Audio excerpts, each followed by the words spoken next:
There are things that most people ignore. Minor horrors that when they hear them out loud, send a shiver down their spine, because they know they've experienced it at least once.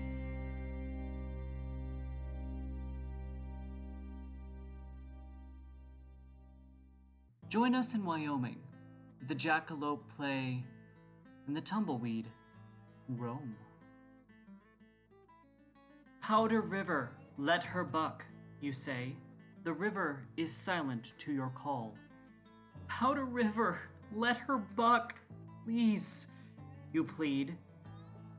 Powder River, let her buck, you gasp, and the river reluctantly releases its prey.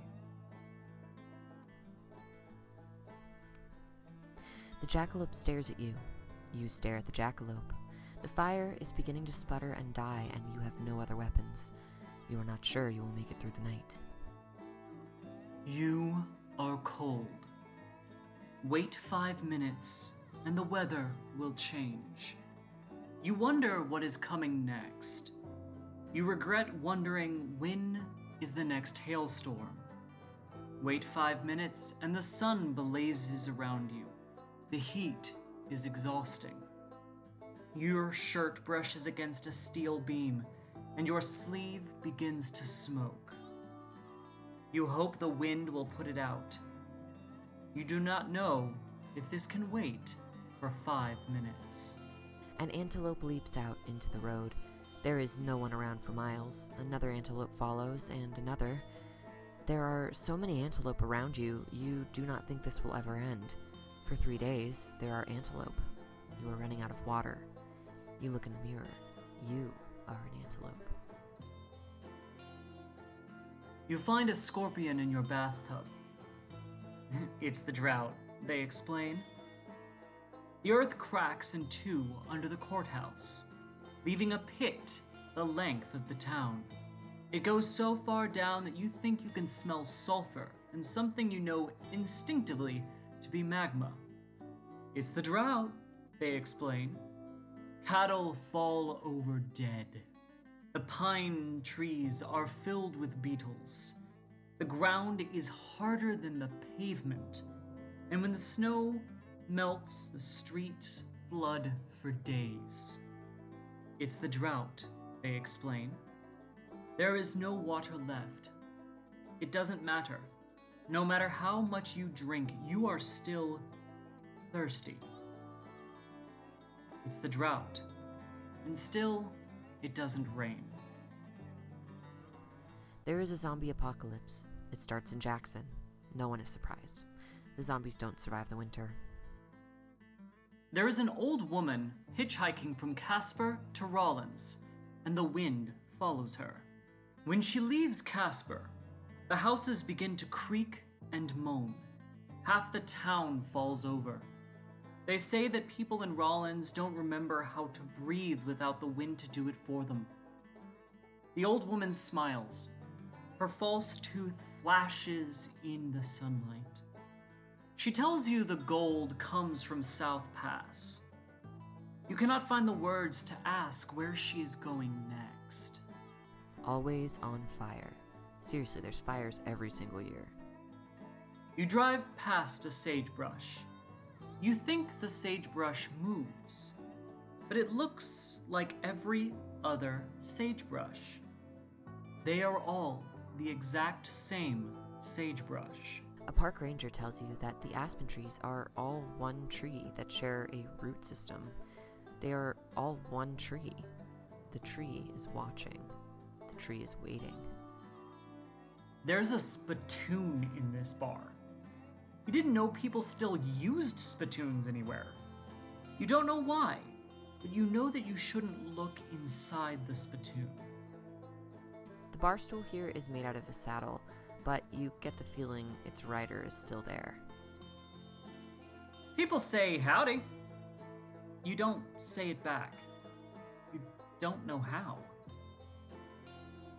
People keep yelling, "Go Pokes!" Who are the Pokes? Where are they going?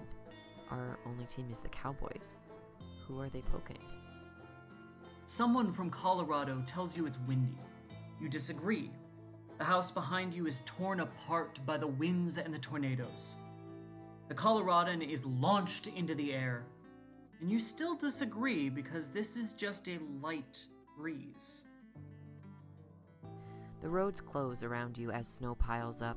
A semi lies on its side on the edge of the road, its cargo frozen as it spilled out. Your heater is on full blast, and you are rapidly running out of gas. It is 100 miles to the nearest town. You cannot feel your fingers.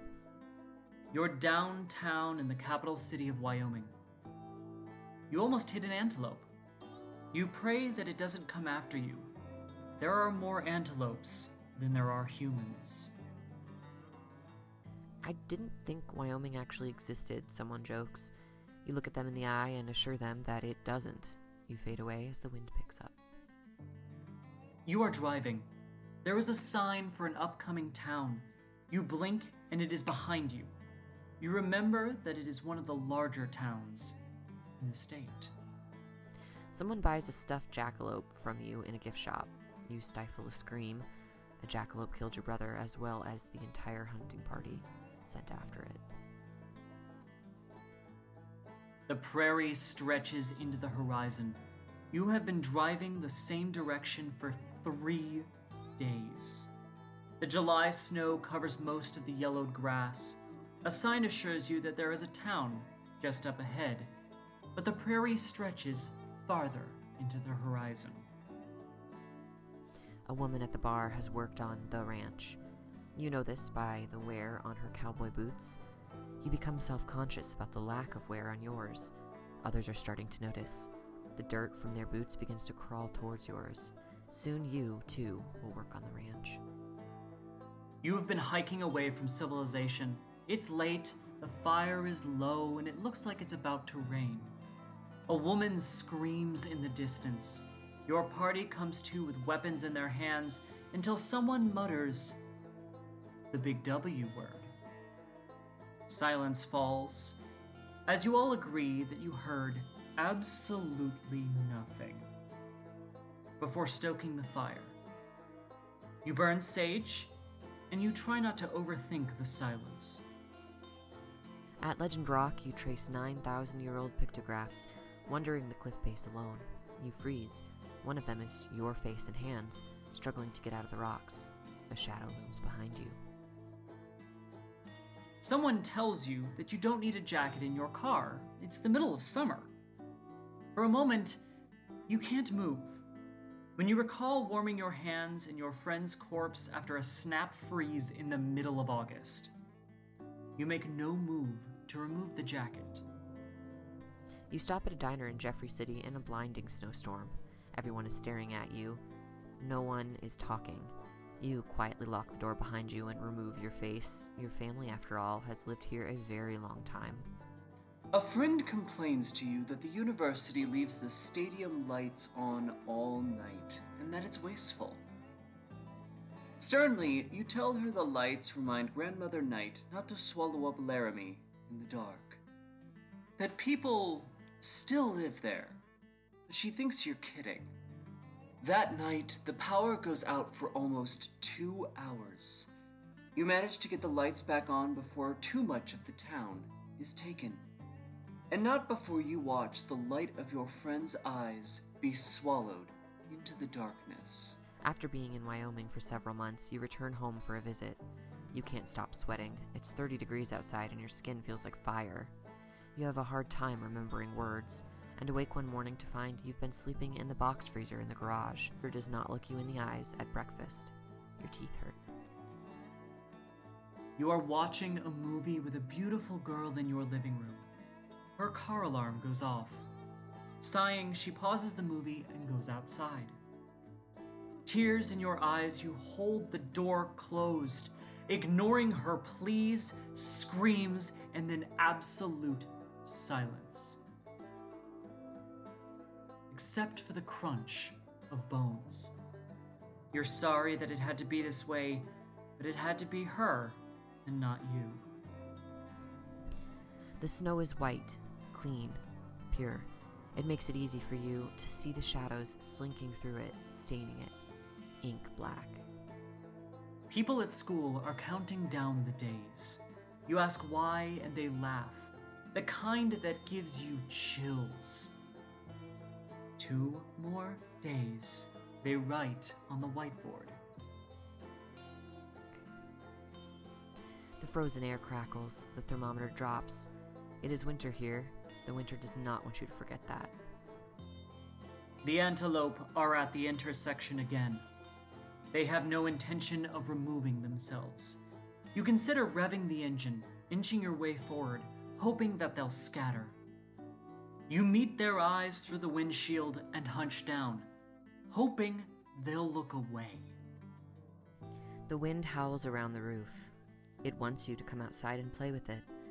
You try to ignore it. Its anger grows, shaking the windows, the tiles, the chimney. You see the sideways tilted people out the window, and know you'll be one of them someday, but not today. The horizon is close. The horizon is far. North, east, west, south. Amber waves of grain. You wave back at them. The mountains glare at you from too far away to catch you. The windmills menace the air, giant teeth sawing away at clouds, and you pray that they never stop twirling. It is time for Frontier Days. The tourists gather, hungry, mindless, looking for pancakes. The locals know better. The roads are closed off with small barriers. The crowds move in past them, crunching hay underfoot. The smell of syrup coats the air. You wonder why they never ask about the ingredients and where they come from, enough to feed thousands of people. If only it didn't smell so good.